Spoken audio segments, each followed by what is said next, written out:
Hi,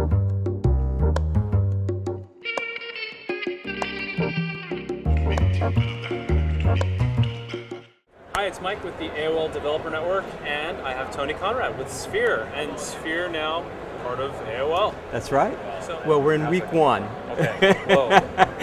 And I have to say, it's funny, I get a lot of questions, are they just, swarming you and, killing you? And the reality is, no, they're not. I think, one of the things that big companies like AOL have learned in the last 5 years is how to acquire companies like ours that have a lot of magic happening for them, and then how not to get in the way, right? But offer up the platform and the resources that allow you to accelerate.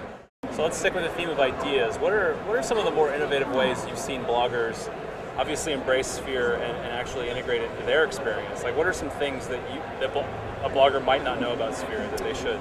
Yeah, I think one of the big misconceptions about us is that we're just this widget company. I've heard us referred to as a widget company, and it's interesting, the widget has been kind of a cornerstone, very visible piece of our success, but in reality it's a very small piece of the puzzle of what we do. So for those of you unfamiliar with the widget, what we're capable of doing through our technology is to read the content on a page, figure out what that content's talking about, and then look for connections across the blogosphere for other bloggers that are writing stuff that's contextually relevant to that article.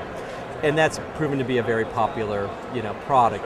It's available on over 2 billion article pages on a monthly basis, and that number grows every single month, pretty quickly.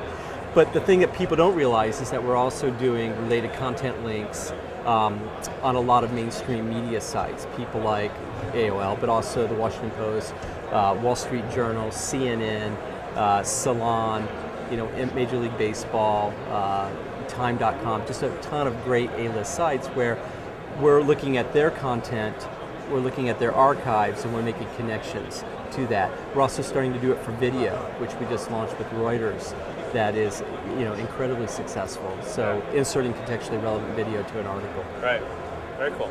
Tony, thank you very much for the chat. Thanks, Mike. Good seeing you, All right, man. Congratulations, by the way. Thank you.